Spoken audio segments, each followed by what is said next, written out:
Hello everybody, what's up? You're listening to I Was Just Wondering with Tom Salmon, the podcast that dives into music, film and games and everything else in between. My guest on this week's episode is Peter McCormack, the host of the What Bitcoin Did podcast. Twice weekly, Peter interviews the brightest, boldest and most influential voices in the Bitcoin community.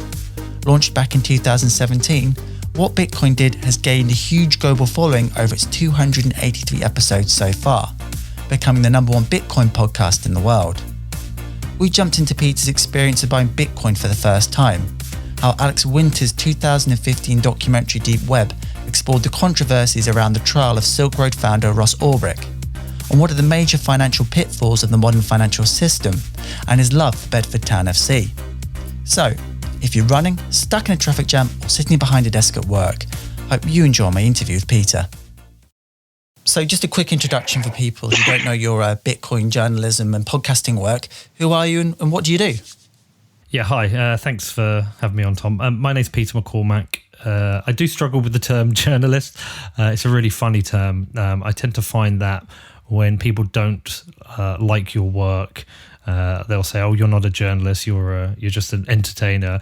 Or when they expect higher standards of you, they say, "Oh, well, you're a journalist. You should do better." And I think this world of podcasting is kind of like a blend of entertainment and journalism. But it started for me by complete accident. Funny enough, about 3 years ago last week. So my background's advertising. I worked in the advertising industry for nearly 20 years. And then got divorced, fell out of love with the industry. I was kind of done by then, and so I took a year off work and stumbled into this Bitcoin world. Had a little go at trying to be a trader, which I wasn't. Well, I made some money, but it was pure luck. I wasn't particularly very good, and by a chance set of events, I ended up spending a week with a quite successful podcaster, a guy named Rich Roll, who's like a vegan ultra athlete, and he was running a yoga retreat in Italy, which I ended up on and spent some time with him and his wife. And when I was out in LA, he said, "Come and visit him." So I did. And I said, "You know what, Rich, I kind of like your lifestyle. I'm thinking of doing my own podcast. I'm in this Bitcoin thing. How do I do it?" And he just gave me all the tips. He said, "This is the equipment you need. This is what you need to do." And I went on Amazon that day, bought the microphones and the setups, and reached out to somebody, did the first interview. And here we are 3 years later, and you and me are talking about it. So I guess like the big question before we jump into your sort of personal history with sort of like Bitcoin, and it's a question that comes up so many sort of like times, and it's sort of like an interesting one to sort of answer, and each person's got a different sort of explanation for this. So what is Bitcoin, and how do you explain it to people?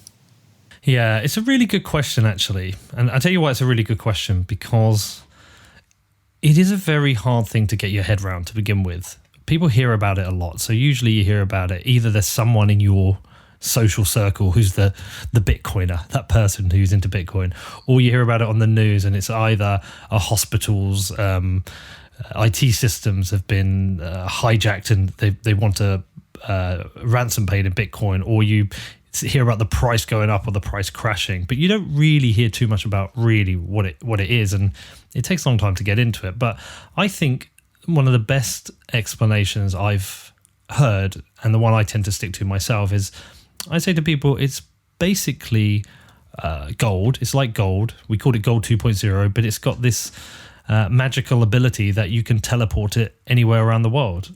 And then that kind of opens up kind of people's ears. They say, "What do you mean it's like gold?"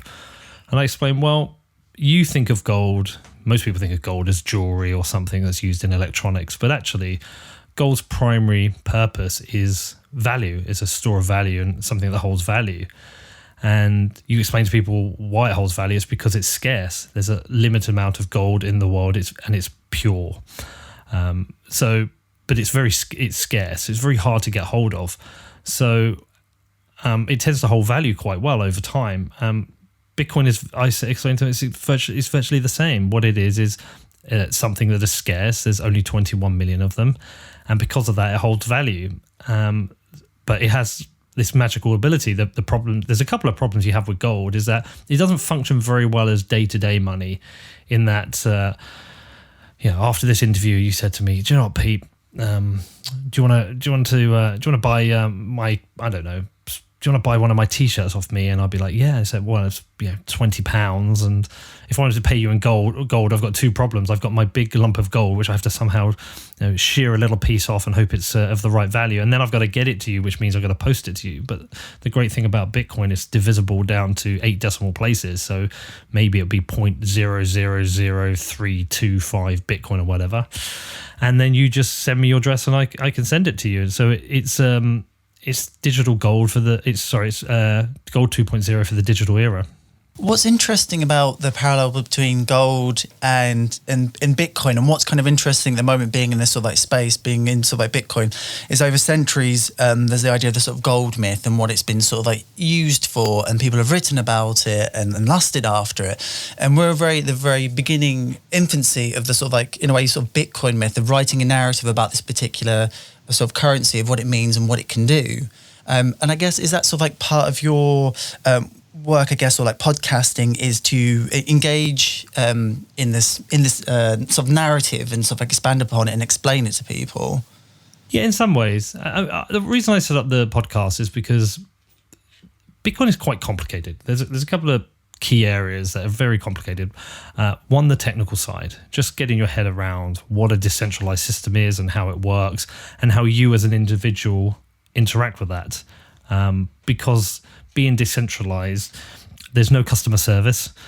You are self-sovereign. You are responsible for your Bitcoin. And if you make a mistake, you might lose it.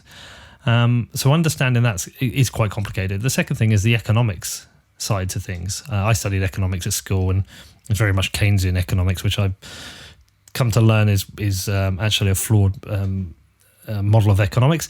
So there's a lot to get your head around. So I made the show as a way just to speak to the experts and ask them questions. I'm more of a creative. I'm happy in the world of marketing campaigns and advertising world. So I just made a podcast where I would just get the experts on and I would say, look, I don't understand this. Can you explain it to me? And so that's what I do, yeah. And trying to explain to people this kind of transitional period we're going through. And it's quite a funny one because, again, I have talked relentlessly about Bitcoin to my friends. A lot of them still just have no interest and don't understand it, where I have so much conviction that the majority of my wealth is stored in it. Despite it being volatile and the price going all over the place, my long-term conviction is with Bitcoin. So it's a lot of my time is trying to understand that and then trying to translate that so it's easy for people to understand it. And it is a big jump. It is a big jump for people to get their head around.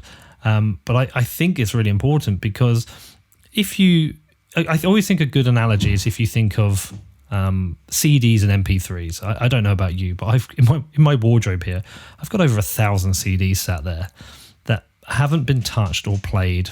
I God knows how long, 5 years, 6 years. But I remember when MP3s first came out, I was like, no, I'm not doing that. I want my CD and my inlay card, and I want to hold it, and I want to be able to take my CD from the house into my car and put it in. And for a few years, MP3s existed. I even got myself an early iPod, right?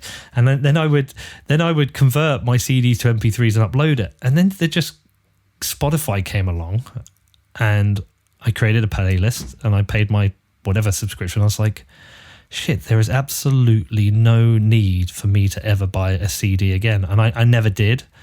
And I've no need for my CDs. What possible need do I have for a CD when I can store my entire music collection on my phone and I can access it at any point, in any order, in any location in the world? And this is a very similar thing with Bitcoin, is that gold has been a little bit out of reach for most people because it's just a kind of like a strange concept. Unless you're wealthy or an investor, it's kind of a strange concept holding gold. Well, Bitcoin makes it a little bit more achievable, and it solves exactly the same problem in that I can access my wealth from any place in the world. I can transfer it to anyone else anywhere in the world, and I can access it in any way, and it's divisible in any way I want. So once you start, if you can get your head over the fact that some of the old gold bugs can't get into Bitcoin, and I think it's two reasons. They can't get beyond the fact they can't physically hold it, And secondly, they can't get their head beyond the fact because they think, well, it's used in aerospace and electronics and dentistry, then that's what gives it value, which really it isn't what gives it value. Once you get yourself past that and you realize actually it is far superior to gold, that it's very easy to see why so much money is now going into it. It just takes people a while to get to that point. So I kind of just want to jump into your leap into Bitcoin. So I understand your first experience of buying Bitcoin was to purchase cannabis oil for your mother on Silk Road. And I just wondered what your point of view on Bitcoin was at that time.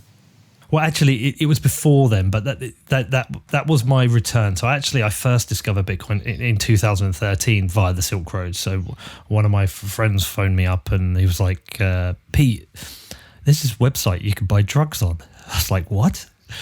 And bear in mind, at that time in my life, I worked in the advertising industry, and I might as well be honest, cocaine was everywhere, and it was something I'd done. It's not something I have in my life anymore.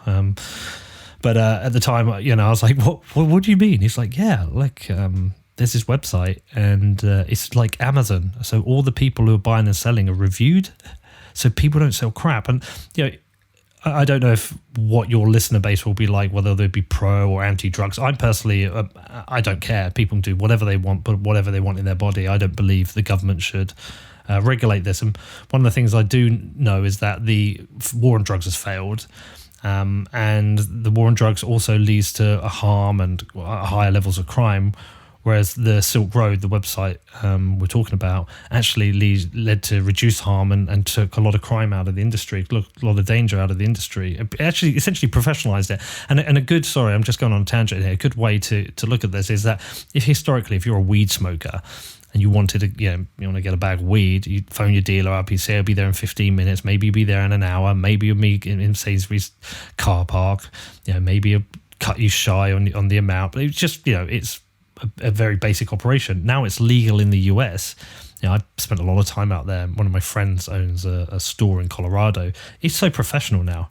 You go in there, they've got every possible strain you could want. The people who work behind the desk understand it. They, you can say, I want it to chill out. I have anxiety or I have sleeping issues. They'll tell you which one to have. You can buy it as a drink. You can buy it as the weed itself. You can buy ready. It's like going into an Apple store for weed. It's professionalized the industry. And that's essentially what the Silk Road did. So my friend was like, yeah. So I went on and I was like, straight to the menu, and it's like weed, heroin, cocaine, but like Bibles and all kinds of things. And and you had to have this thing called Bitcoin. And I said to my friend, I was like, what's this? And he's like, I don't know. It's just like some digital money. You go to this website, Local Bitcoins, and you send them some money. They send you some Bitcoin and you use it.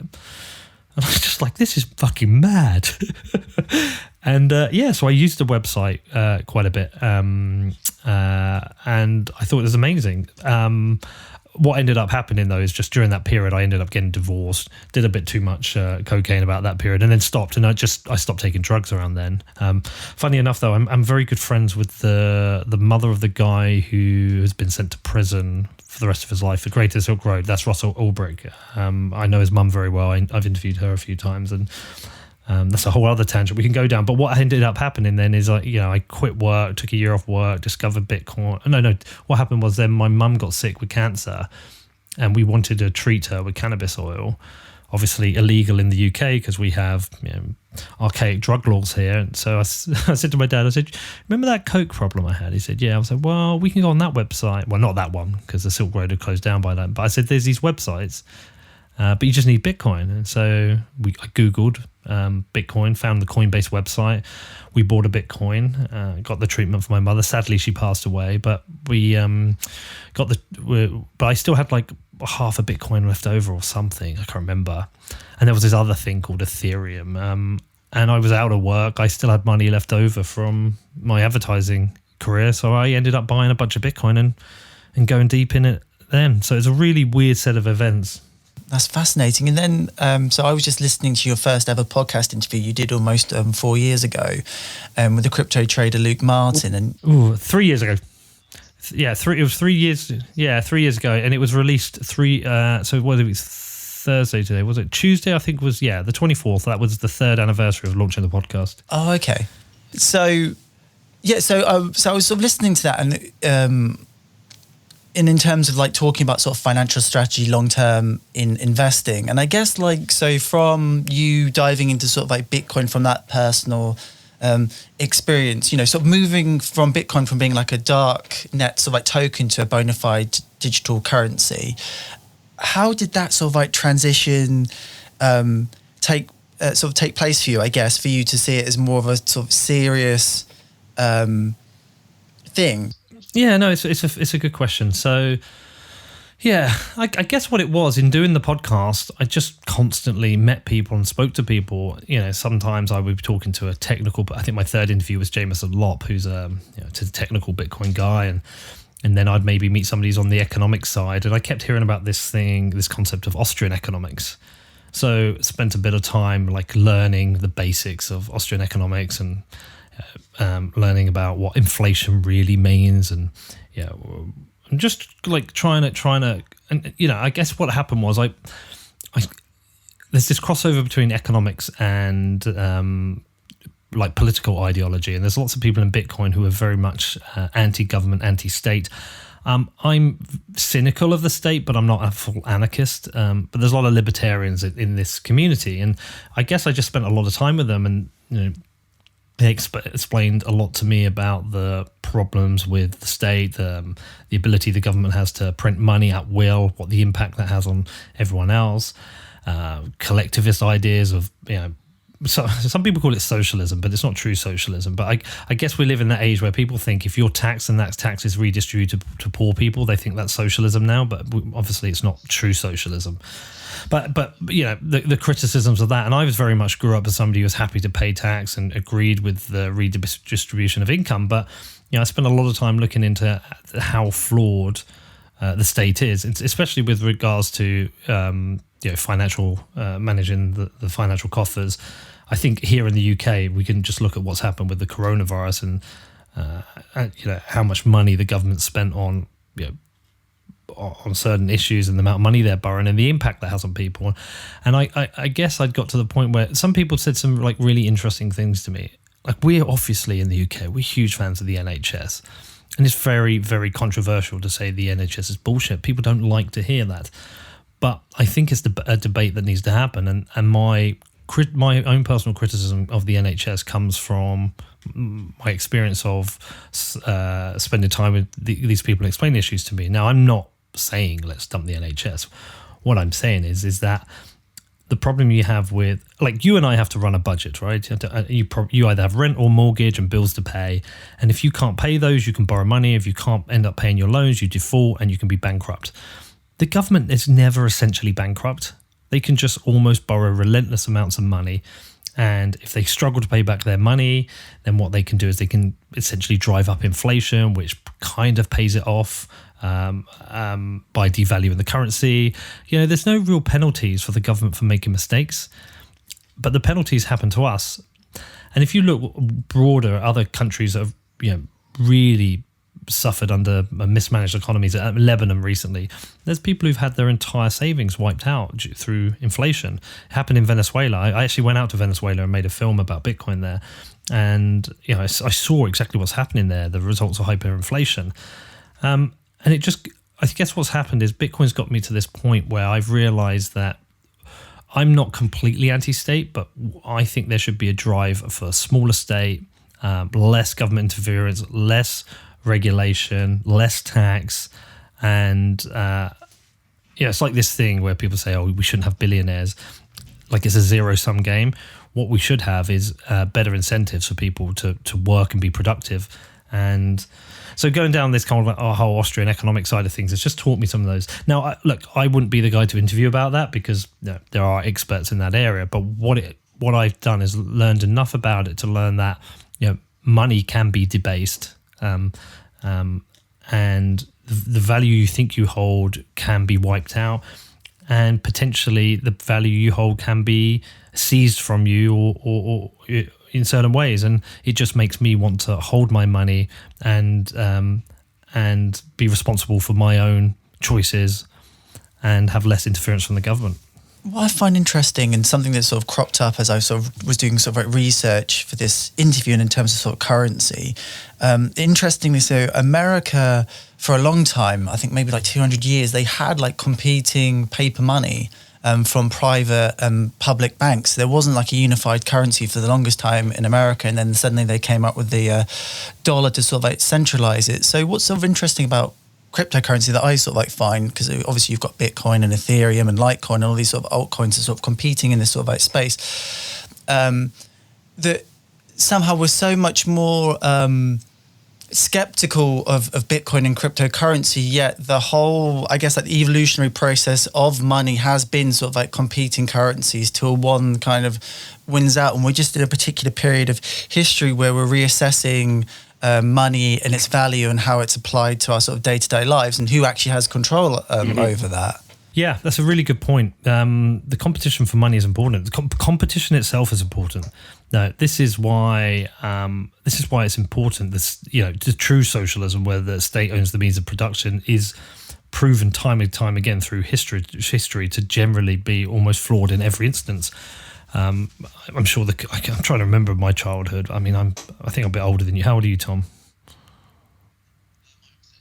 Oh yeah, so you're about a decade younger than me. But I kind of remember the period where where the government started to privatize industries, and that was seen as like heresy. But my understanding is that once you privatize, you should have competition, and competition is good. You want competition in the market. You know, one of the problems with, say, something like the NHS, it doesn't really have competition, and it will always be bailed out.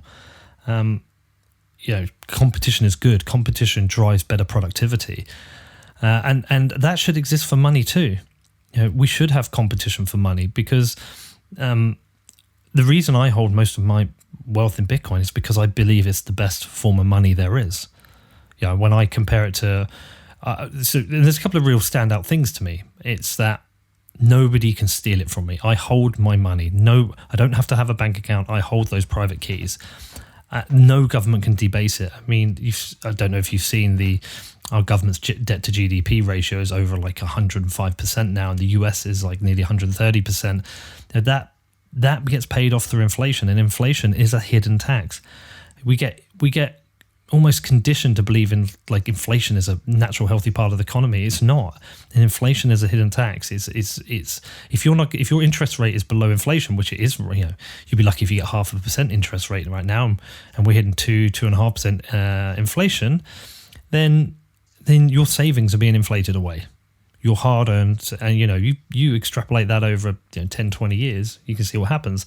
So I like the fact there's a form of money that nobody can do that to, and I think that makes it far superior. That's why I hold the majority of my wealth in it, but not all of it, right? But I do hold the majority of my wealth in it, and that's the competition for money. And the thing I really love about Bitcoin compared to everything else is that we live in a very complex world, and the financial system itself is very complex. And all the rules of the financial system are created by a group of people in government, essentially, alongside the central bank. Essentially, it's a small group of people trying to create a set of rules that work for everybody to try and keep as many people employed and out of poverty as possible. The thing I really like about Bitcoin, it has a few very simple rules that everybody knows, and it puts the responsibility on you to be productive and to save. Now, I know the basic rules of Bitcoin are there's 21 million of them. That's the first basic rule I understand, and there will only ever be that. Therefore, and then the other really important rule is that every day, through the process of mining, 900 new Bitcoins are issued into the market. And I know in about 3.5 years, that will halve again. And every 4 years, that will halve until all the Bitcoin has been mined. So they're two very basic rules. So I know we live in a society that wants us to spend, wants growth, and expects us to spend. And because of that, it cheapens a lot of things. We have, you go to shops like Primark and TK Maxx, and it's cheap, fast clothes that you can have quick or cheap and just chuck away. Whereas I actually like a society whereby we're a little bit more frugal. And so in terms of something like Bitcoin, I'm fully aware that because of its limited supply, over time, natural laws of economics, it goes up in value. Therefore, I'm more frugal. I want to earn Bitcoin, and I really don't want to let it go. And it flips the script on everything and puts the responsibility onto the individual, and that I just really like about it. So just sort of parallel, sort of jumping away from that a little bit, and we're sort of there's sort of like a sort of through line between that and sort of my next question. What did you kind of think about when you saw Alex Winter's documentary, The Deep Web, that focused on the trial of Silk Road founder Ross Ulbricht? I think he did a pretty good job. It's a story that's very close to me. So it was, I think, something like my 12th interview was his mother, and I've interviewed her 3 times, and we spent time together at conferences. And Ross has also written to me a couple of times. I've written to Ross. It's a very interesting story for me because it takes us back to this point of like, what is the role of the state? Is the state there should the state be there to coordinate things that are best coordinated centrally? Or is it to tell us, a group of people, to tell us what to do? So I like the idea of centralizing. Naturally as humans, we naturally organize in groups. We are naturally collectivists, and that was about survival. If we go back thousands of years, the individual was at risk on his own. So built societies that defended themselves. And from that, societies that work together to be productive, to build towns and such. And at some point, we ended up migrating to this point where we had rulers. Now, I don't mind the state when the state does certain important things. Like, I think, sadly, we live in a dangerous world, and I don't like war, but you need defense, and that's better organized centrally. I also believe certain things like borders are best managed centrally. I think certain things like the roads are better managed centrally. But do I believe a group of people should be sat in a room in London dictating what I should be able to put in my body? Because there's so much hypocrisy, right? We can have alcohol. The most stupid one in this country is that you can have alcohol and cigarettes, but you can't have weed. So alcohol is a far bigger killer than smoking marijuana. It causes a lot of problems in society, abuse, neglect, violence. Cigarettes, pretty much just their only role in society is taxation and death. Whereas there's numerous studies with marijuana that it's proved it's medicinal, and it helps people with sleep issues, anxiety, and all kinds of issues, right? Yet we have a set of rules agreed centrally that says you can do A, but you can't do B. And why is that? Even other drugs, ecstasy. I mean, ecstasy has now been proven to help people with PTSD. There's some move to liberalize mushrooms. I think in Colorado, potentially that's going to be decriminalized or made legal. I can't remember. I think we're going to look back in a couple hundred years when people look back and say, well, what do you mean you were told what you could and can't do? And it's essentially, it's a form of enslavement. So, and the war on drugs has completely failed. It's kind of like a pretty clear that if you, any form of prohibition leads to control by criminals, because there's so much money to be made. Drugs, there's so much money to be made from South American gangs and local gangs. There's so much money to be made in the drugs trade, and they're dangerous trades. My overriding feeling is if you decriminalize all drugs or professionalize them, yes, you have to accept the downside. There are people who will want to smoke heroin, but they want to do that anyway. But what you're going to do is you're going to remove a lot of crime and violence and danger from in the system. And I think the Silk Road proved that, because it went from a point of you had to go and meet some dodgy dealer somewhere where you didn't know if you were going to get robbed, and you didn't know what the quality of the drugs, whether most of the people who die from taking, for example, ecstasy is because of weird impurities. You don't know what you're going to get, and there's like this trail of blood and violence that gets it there. I mean, somebody who did cocaine, but I was fully aware of like the criminality behind it. But it's a failed war. What the Silk Road did is it removed that. People, the people who were supplying could professionalize their industry. They didn't have to fight for turf.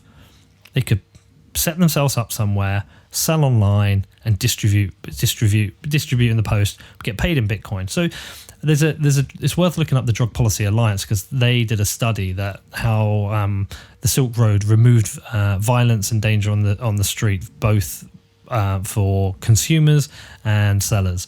So I absolutely supported it. I'm like a huge fan of the Silk Road. I was like, this is a solution to a stupid problem, which that is based on the historic morality of society that government chooses. So yeah, I fully supported any investigation and any documentary, anything that shines a light on that. I fully support it.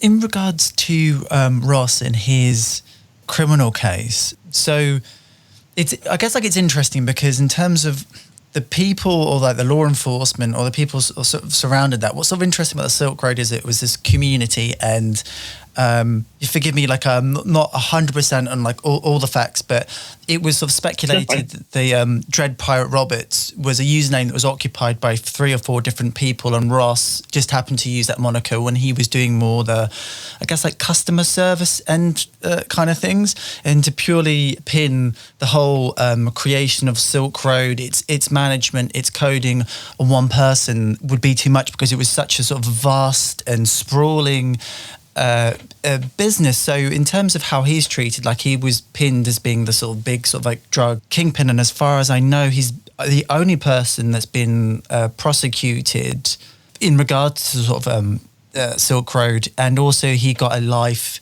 sentence from that, and I believe from the court case that he wasn't allowed to present evidence that would contradict the narrative that the US government had built against him. And I just wondered what your sort of thoughts and feelings were around that. Well, it was very obvious they wanted to create an example of somebody. They wanted to scare people off, create an example of somebody who, was making a mockery of the war on drugs. And as such, they prosecute him under I can't remember the actual law, but it's the Kingpin Rule, right? The same stuff they say for cartel members, Mexican cartel dealers and such. And therefore he ended up with a double life sentence plus 40 years. So he's essentially going to be incarcerated for the rest of his life. I think they wanted to create an example. I think there's lots of flaws in the case. I don't think it's a very interesting thing. I actually asked Lynn, his mum, I said, whatever we think, he committed a crime. What do you think should have happened? And she said, no, I accept that. I believe he committed a crime, and I think time served now should be enough. And I'm of agreement. I mean, no use to society is being served keeping him locked up. But what's very clear is when you start digging into the case, I mean, I'd have to go back because I haven't looked at it for some time, like I admit, but there was just so many flaws in the case. There's certain evidence, the way it's presented, certain evidence that was missing, some of the advice he was given.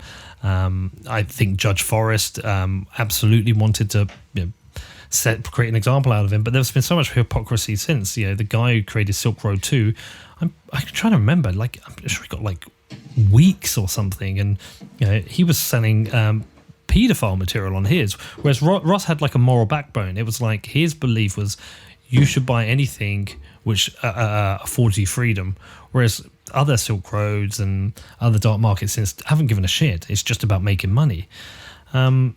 So yeah, I mean, what I would encourage is anyone who is interested, rather than me trying to like remember things, because like I said, it's been a while since I've looked at the details of the case, is to check out the free Ross website. And there's also a series called Railroaded, which is available on my podcast and available via the website, which will tell you a lot of the flaws in the case. And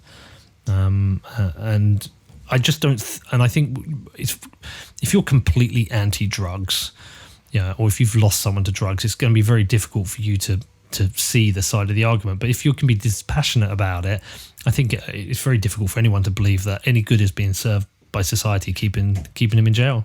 It's just crazy that that they could that he would get like sort of life imprisonment for that. And I think because you just think like, okay, so HSBC is known for laundering billions of dollars of Mexican drug cartel money, and there was this huge sort of press conference where they were going to sort of like the US government was going to prosecute them, and they sort of backed out because they didn't realize that would be like the third sort of financial pillar that the rest of the world is based upon, and if you remove that pillar, then we're basically fucked. Basically, if you prosecute HSBC and people like them, they like the world's sort of fucked. Yet somebody who has, I guess, like provided a service which people want, they're engaged in, and has legitimised and actually taken some of the violence out of the drug market, because I'd say, like, especially with like weed in itself is fine, but it's like how you kind of get hold of it and how it's sort of produced and what that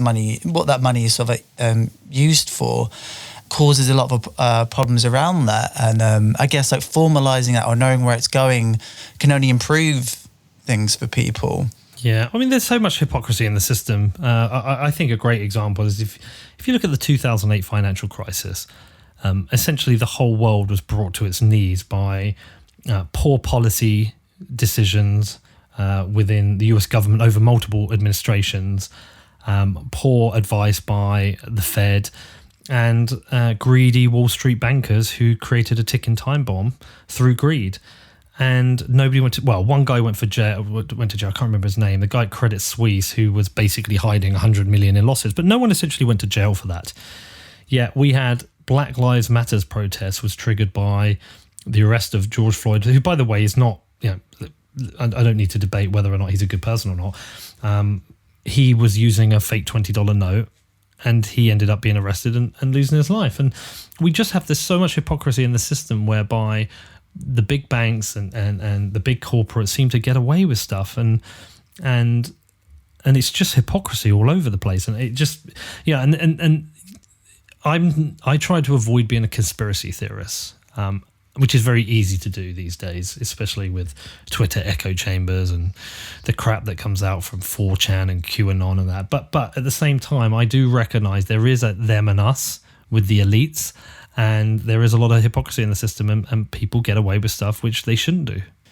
Which is an interesting point, because I would just like to draw, just sort of moving on like a little bit into the sort of more institutional aspect of investing in Bitcoin.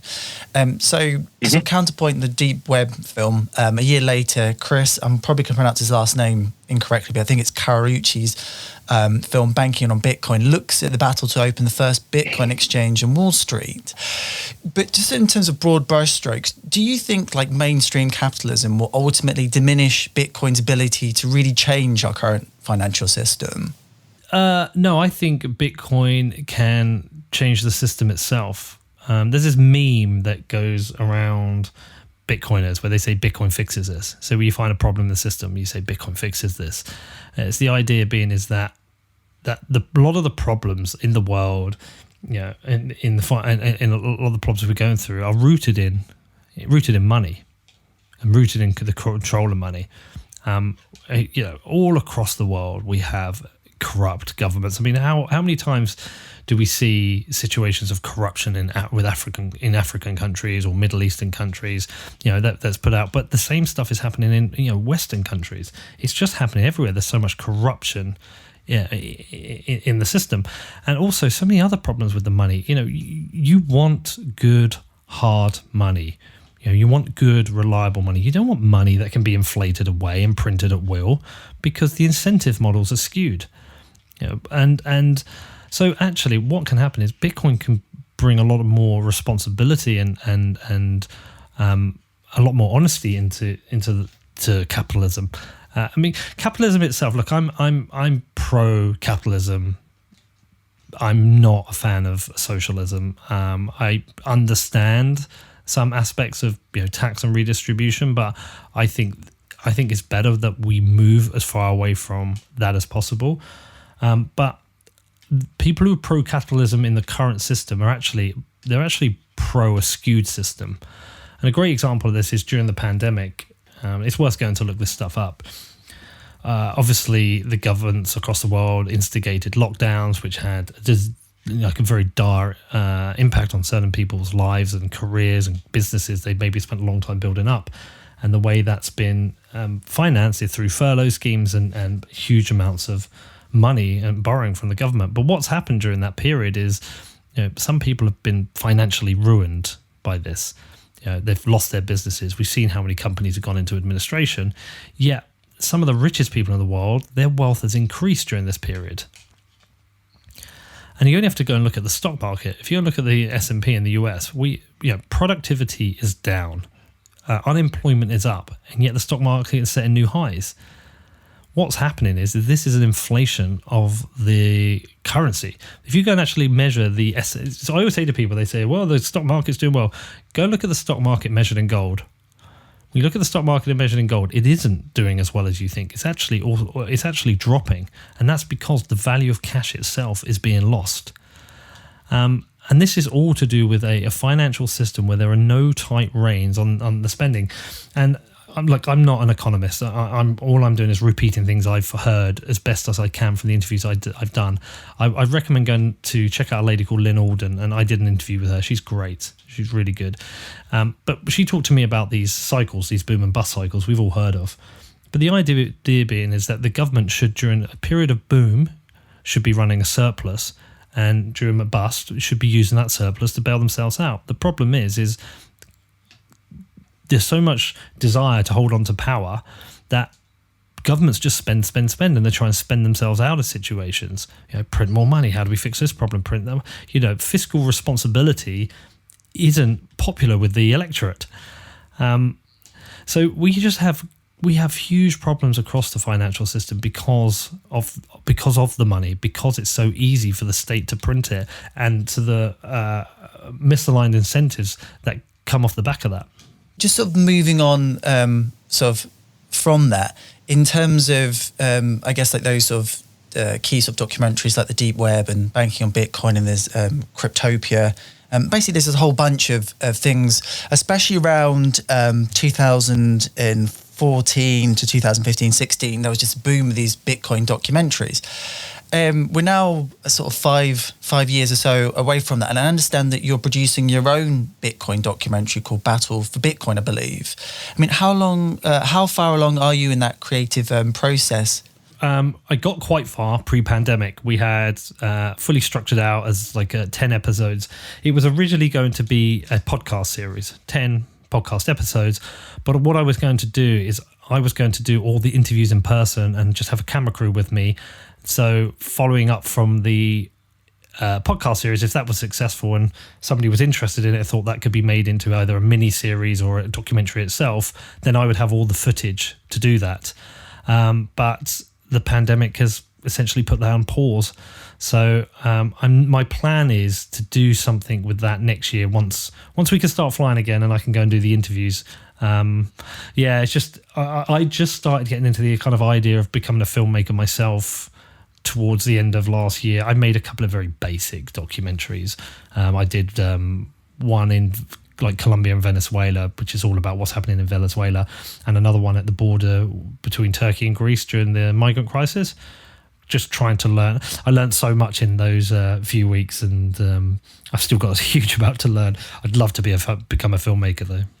With your documentary series, I mean, what was the sort of biggest misconception or issues with Bitcoin, and I guess like to a larger extent with cryptocurrency, that you're hoping to kind of examine and dispel with this documentary film?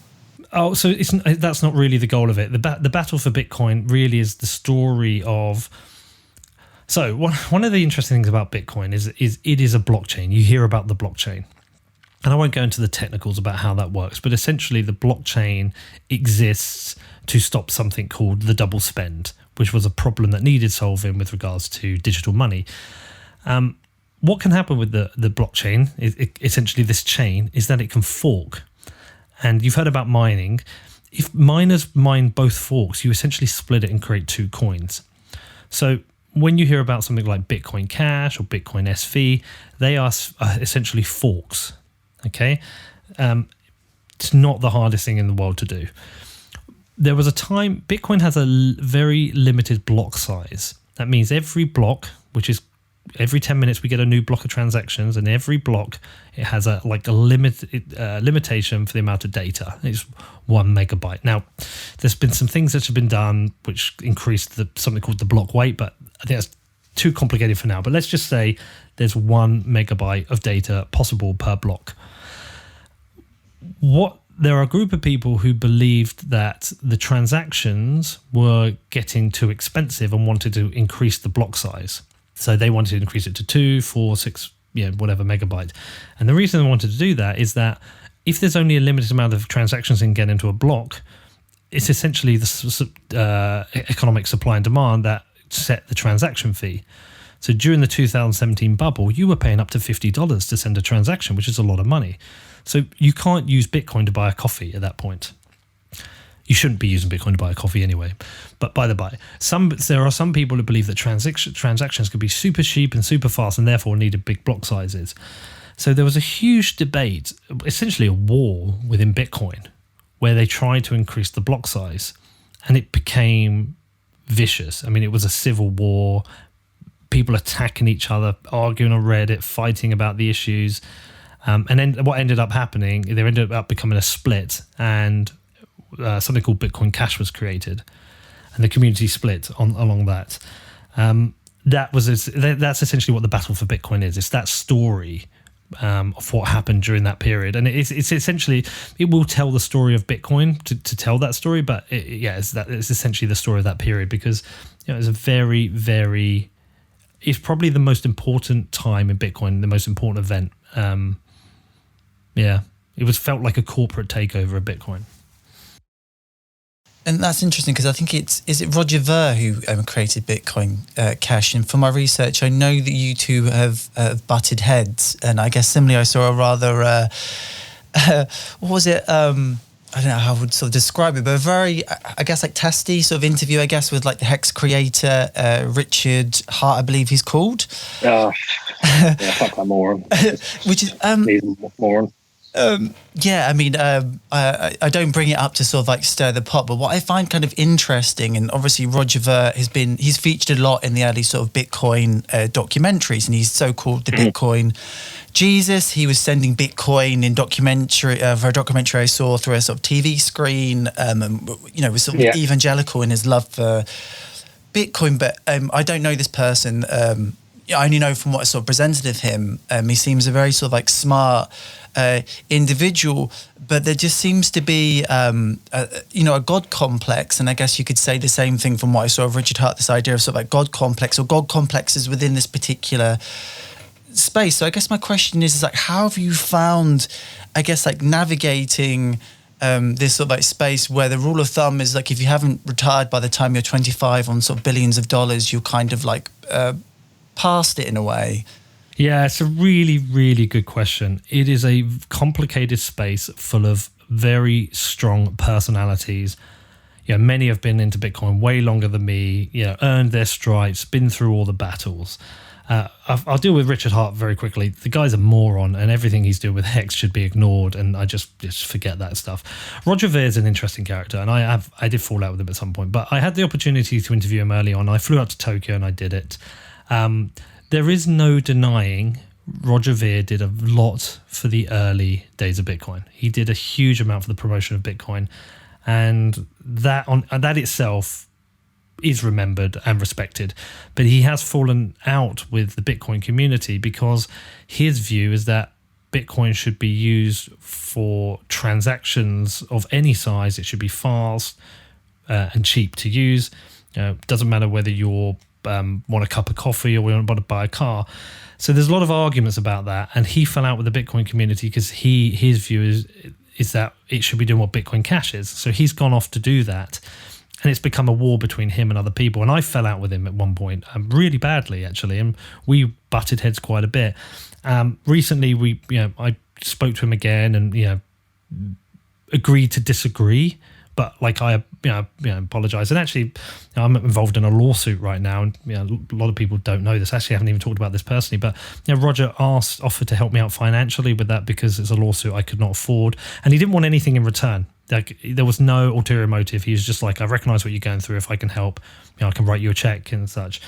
But yeah, so there are a lot of personalities, and it's very hard to navigate. One of the biggest challenges is if there's like. There are multiple narratives that happen with Bitcoin.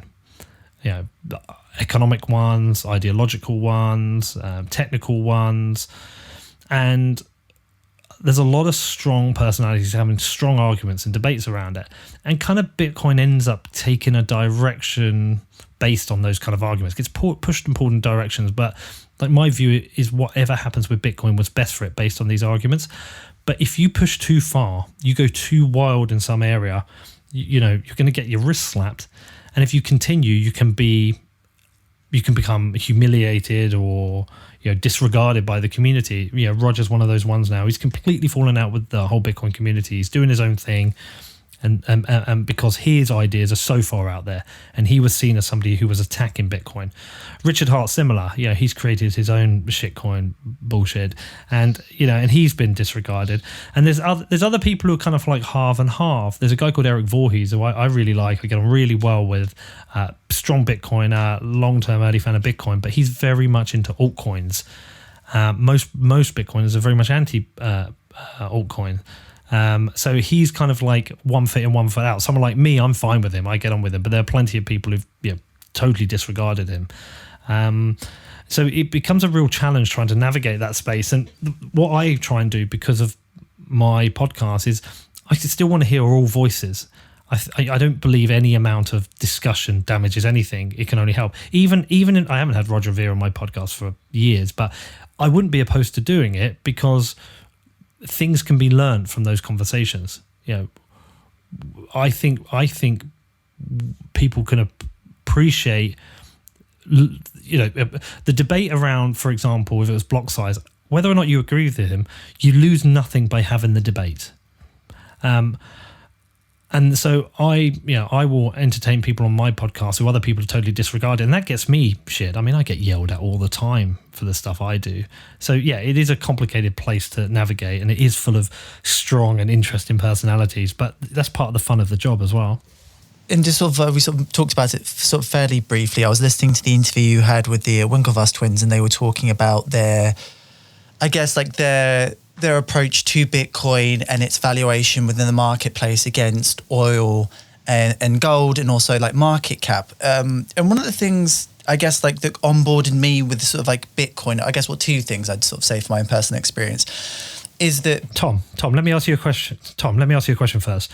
Are you a Bitcoiner now? Yes, so I have. And this surprises people. Actually, I was talking to somebody 2 days ago. I was just having a chat, and we were talking Bitcoin, and they asked me do you have any Bitcoin? And I was like, yeah, of course I do. And they were very surprised, because I guess they're still living in that 2015 that if you own Bitcoin, it's a Darknet token. It's not like a proper bona fide financial entity. So I can just briefly tell you my Bitcoin story. And that might be helpful, I guess, because I guess sharing people's personal experiences, I guess, can only inspire and help other people to join in, and I can say what I did. So I'd heard about Bitcoin for a long time due to Silk Road and stuff, and friends had been on there and bought stuff, but I'd never dabbled in that kind of thing. So I think finally I'd watched a few documentaries about it, and I guess the two things that kind of got me was that it's basically the internet currency or whatever. It's money that can go virtually anywhere. There's nothing that stops it from going anywhere. Whereas I guess traditional forms of currency, they're kind of stopped by exchanges and money being able to get there or not get there. But this was a money that could go virtually anywhere. So the market cap basically is the entirety of the world. Which I found really interesting, and it's also a currency that moved at the speed of the internet, if not faster. So that really interested me.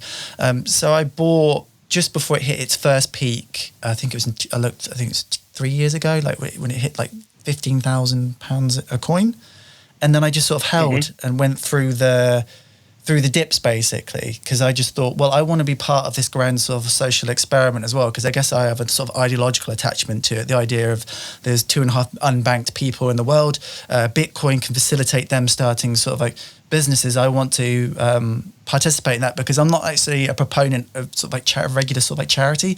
I don't think that really solves the problem. I'm for incentivization of people doing things and being able to start businesses. I think that's a better solution than just giving people either aid or financial assistance, because it doesn't give them the means of their own production. And I guess that's a long-winded answer. And then the thing that I would say which inspired me to have this conversation with you, and it's an odd moment. I was lying in bed a few, maybe like last week, and I was like, why can't I earn interest on my Bitcoin? I mean, I earn interest on my pounds and all this sort of stuff. So I did like a little Google research, and then I found BlockFi. One of my sponsors. Yeah. And then I sort of read a bunch about that, and I thought that's sort of really interesting. I mean, I've got this Bitcoin that's still sitting there. I'd like to earn more Bitcoin without spending more Bitcoin. So I very quickly transferred I think I had about at the time maybe like 500, 600 pounds worth of Bitcoin, and then I had some Ethereum, and then I had some Litecoin, so I transferred that all over. But then I also listened to your podcast with the BlockFi founders. Forgive me, I can't remember the names at this moment. Florian and Zach. So I just found your discussion really interesting, really informative, in also the idea that they're going to develop an ecosystem of financial services around sort of like Bitcoin, which is really interesting. As well. And I guess the thing that sort of stuck out for me, and maybe for you, was the idea when he was talking about, I think it was like blockchain time, the idea that sort of in which the way that things, sort of the speed of things move, which I found really fascinating. And that's something that I thought about a lot in regards to sort of Bitcoin and the way it moves and how it moves and the speed in which it moves as well. Like it is, it's and I guess in a sort of highfalutin way, it is a new way to sort of like experience time and sort of like currency through the prism of the internet, which I find fascinating. So that's basically my Bitcoin journey in a rather long-winded. Well, something about the BlockFi, even though a sponsor, one thing you have to be aware of is, yes, they provide financial services, interest accounts and loans based on your Bitcoin. But at the point you use those financial services, you no longer control your financial keys, your private keys. So you do have risk. You have risk with something going wrong with the company. So I always say, if you're going to use them, don't put all your money in there. But they are essentially helping shape part of the financial future. But that's cool that you're in Bitcoin. And I guess, and sorry, I know this is your interview, but once you've got skin in the game, you're almost obliged to go down the rabbit hole a little bit. And I think that's when you learn about it. So trying to convince people to get into Bitcoin is really, really hard. I mean, I've been telling my friends for so long. But when you say, look, just go and buy a bit and move it into a wallet and then just go and spend some time learning about it, most people are captivated at that point. I guess you went through a similar thing.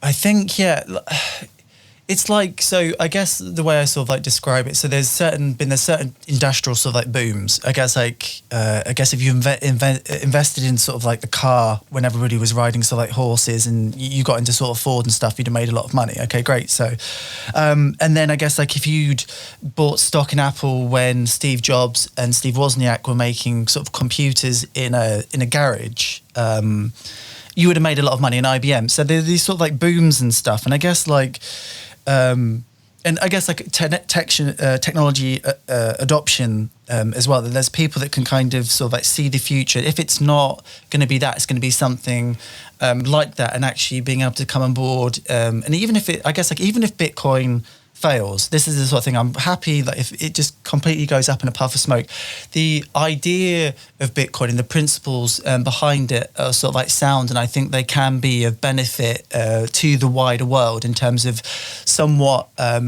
addressing some of the inequalities and financial constraints that's been placed in the world with sort of fiat currency and centralized banking. So I guess I see it as a way is that it can improve, hopefully through competition, it might improve or force governments to reassess their own sort of like financial policy, because I don't quite see Bitcoin at the moment overtaking sort of like pounds and dollars in gold, but it can be a sort of agent of change within those sort of like markets, and maybe people think differently about sort of like money and finance. Well, you say that, but it's like gravity. The thing about Bitcoin, it is like gravity. The more people tend to learn about it, the more of it they want. Like right now, I'm irresponsibly long Bitcoin, and I feel like I don't have enough.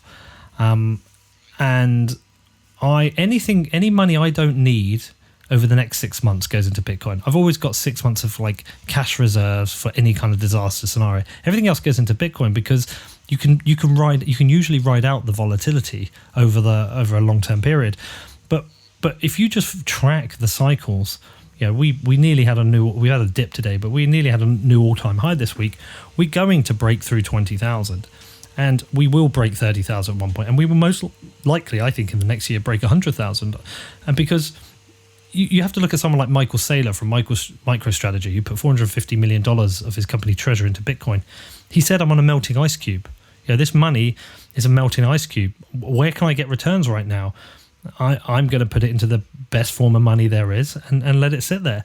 And, Square put 50 million in, and, this Mexican billionaire put 10% of his liquid wealth in. Like, the more people who do that, the more value it has. And then over time, you will eventually have this, you eventually have this, what do they call it? It's a tipping point. It's like the book. Think about it like this. Go back to my analogy of CDs and MP3s. There was a time, I still bought CDs and you did, and we would have shops. We'd have Andy's Records or Our Price, where you could go and buy your CDs and HMV. Most of these stores are closed now. If you go to HMV, it's like a jumble sale. Like they sell records and things, and you've got CDs probably for the top charts and But most people these days, there's no reason to be buying CDs. The CD industry is almost gone. You could get an absolute tipping point with Bitcoin, where so many people just start putting their money into Bitcoin because they think they see it as a dominant form of money. It ends up killing off sovereign currencies, because why? Especially if Bitcoin, the price starts to stabilize. It's volatile because it's still a small market. Even though it's 350 billion, that's a small market. It gets interesting when it's 2, 3, 5 trillion. Once it gets to that point, it's such a liquid market. The ability to move the price is very difficult.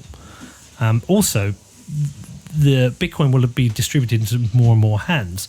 So what ends up happening is the price becomes a bit more stable, but you will always know that it cannot be debased.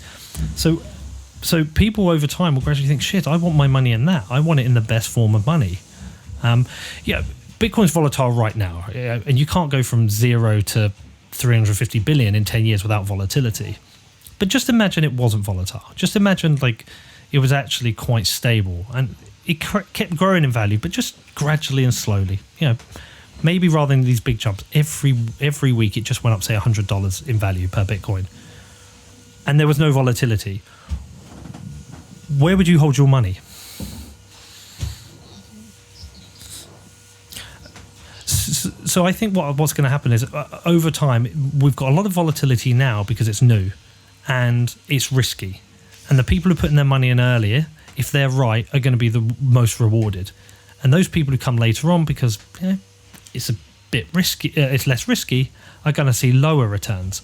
But they're still going to be investing under the same principle that there's only 21 million, and therefore basic supply and demand economics plays out. But there will become a tipping point. So there's something that I wanted to sort of talk to you about in terms of value versus utility that's been talked a lot in terms of sort of Bitcoin and the idea of the Lightning Network and sort of the transactional nature of Bitcoin. So, and I've heard you sort of speak about it, I guess, with the Winklevoss podcast, the idea, and also the BlockFi found as well, this idea of sats, which for people who don't know, I'll do my little best to sort of explain it. So a sat is a Satoshi, and one sat, you're probably going to know this, or you're going to know this. 100 million. So think about it they're like pounds and pennies, okay?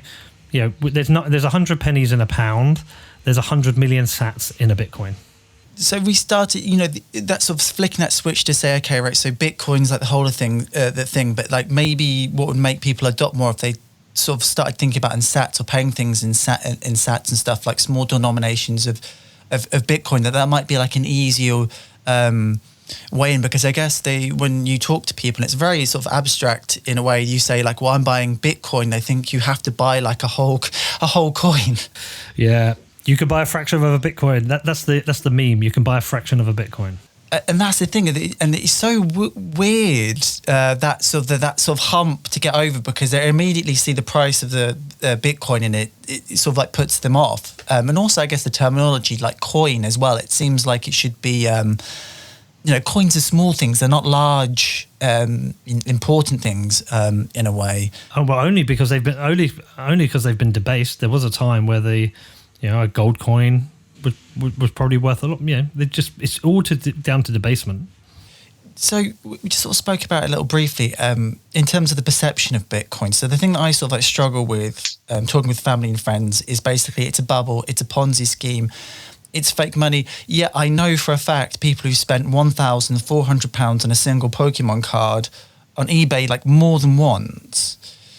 So I'd say, and this is, somebody in their sort of like early 20s. So and this is sort of unfathomable to me that essentially somebody would pay that amount of money for a Pokemon card and like the Pokemon sort of like market, yet they're appalled and really put off by Bitcoin. And it's just like, how do you get people to kind of make that sort of like jump? And even like a small one, because I'd say for me, I invest in lots of different things like peer-to-peer lending, like gold and funds and all sorts of stuff. But I also have a percentage of my portfolio in Bitcoin because it makes sense to me to sort of like diversify in a way.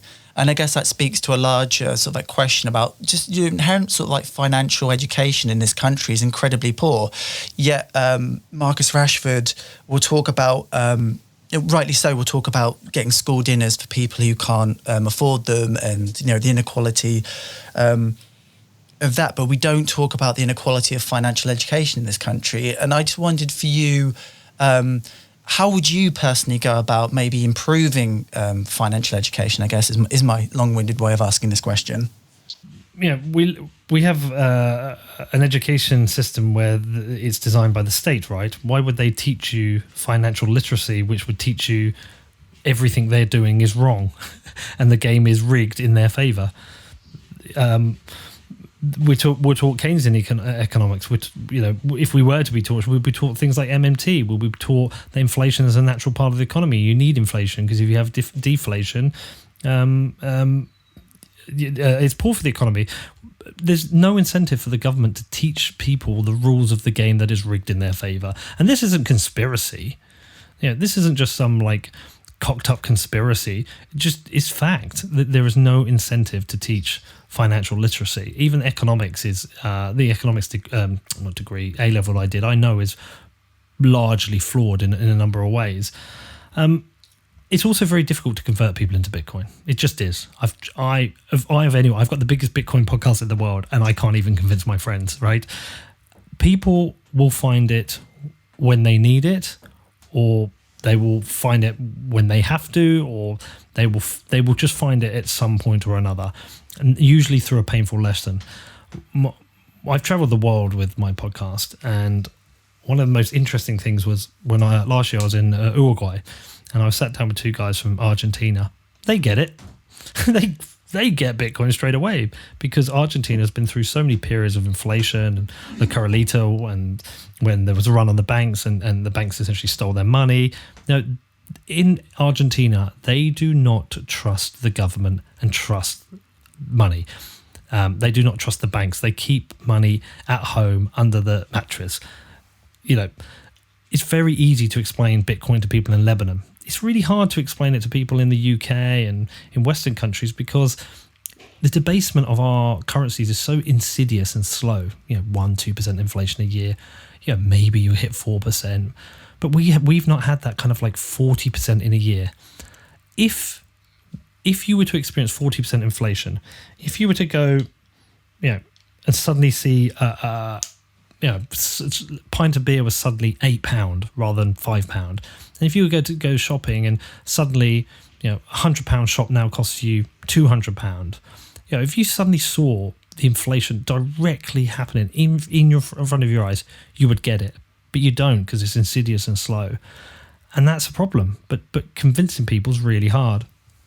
Yeah, it is, and it's weird. As we've sort of spoken about, they're happy to pay money for a service where you don't own your own music, sort of physically. It's sort of like stored somewhere else, and there's lots of things in our lives that we're happy not to have physical, to sort of physically own anymore. But when it comes to money, people have a very sort of antiquated view of it, and also, from my sort of own research, that when I get sort of like paid, it's only ones and zeros that are going in, and they're just being sort of transferred. I very rarely hold any sort of like cash. So essentially all our money is sort of like digital now anyway, and you're I guess like as you've spoken about, there's one that's basically they can print as much money as they want, and another one there's a sort of finite resource of it that holds sort of like value. So even on just a very sort of like basic level of understanding, one to my mind seems to make a lot more sense. I mean, what I would say, if anyone's listening to this and they're like, I'm doubtful, whatever, I was like, it's not gonna cost you much to spend a day looking into this. And if you really want to get some skin in the game, just buy £100 worth. You just buy £100 of Bitcoin and transfer it to your wallet. Listen to a couple of podcasts. Learn a little bit about what's happening with the economy and with the amount. I mean, the US is something like 80% of all the money they've ever borrowed has been in the last year or something ridiculous. Just go and look at this.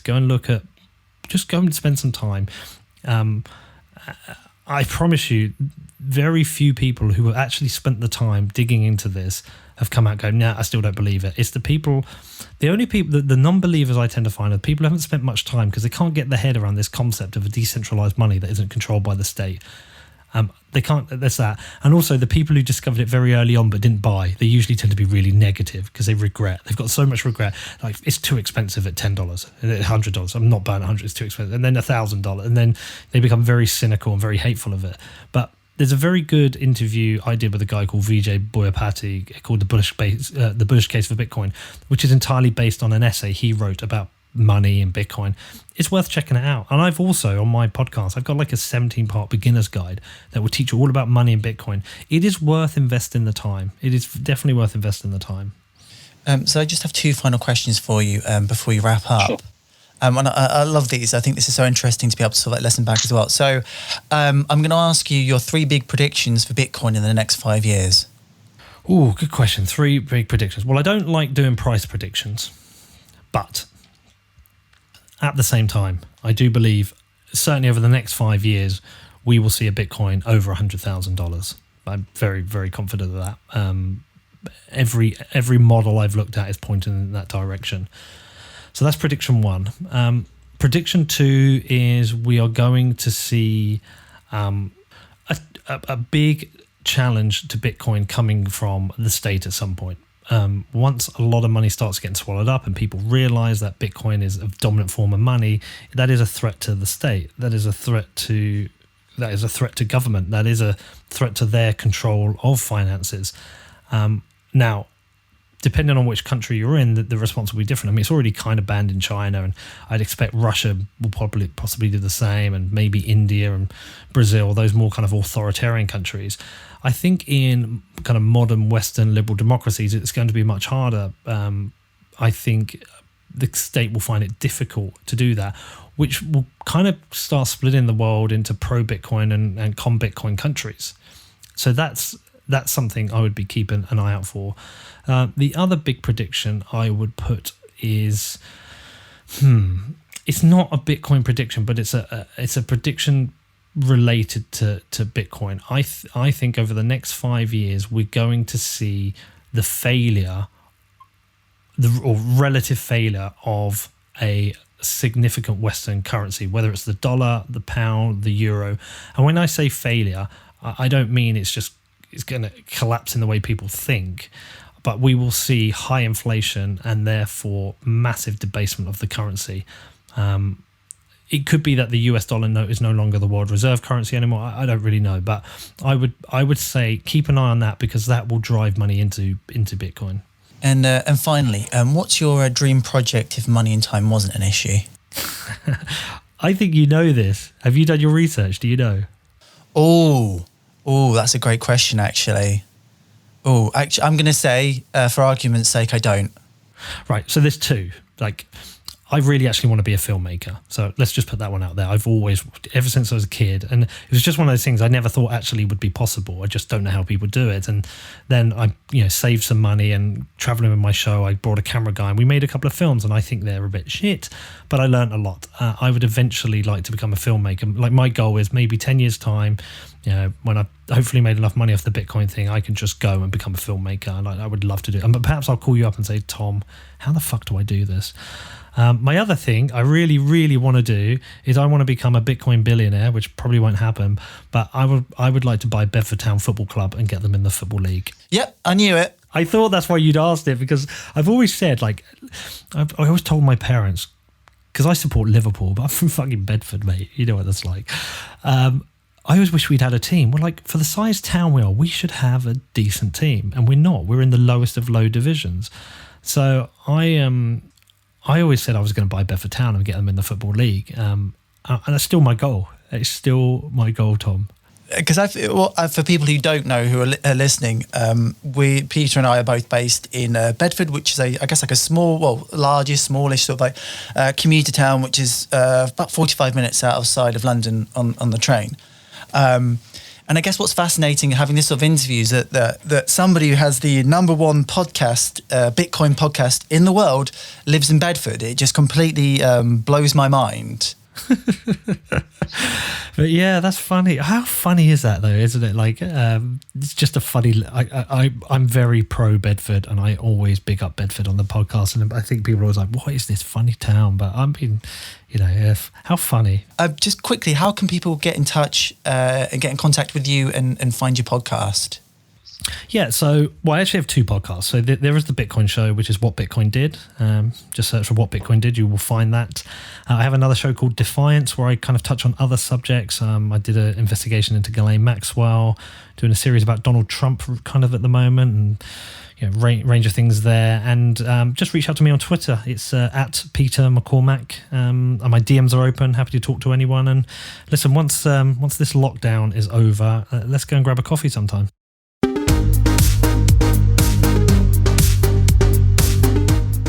So there you have it. I had a great time chatting with Peter, and you can check out the What Bitcoin Did podcast on Apple Podcasts, SoundCloud, Spotify and YouTube right now. Just click the link in the description box below. And don't forget to check out more great content on aruba.com, from film reviews, video game hot takes and top 10 videos. And why not sign up and become a member and share your passion for all things entertainment on aruba.com today? And you can like and subscribe to I Was Just Wondering with Tom Salmon on Apple Podcasts, SoundCloud, Spotify and YouTube. And maybe leave a comment or review if you like. And you can support the podcast on Subscribestar at www.subscribestar.com/I Was Just Wondering with Tom Salmon right now. Thank you so much for listening. I've been Tom, and I'll catch up with you next episode.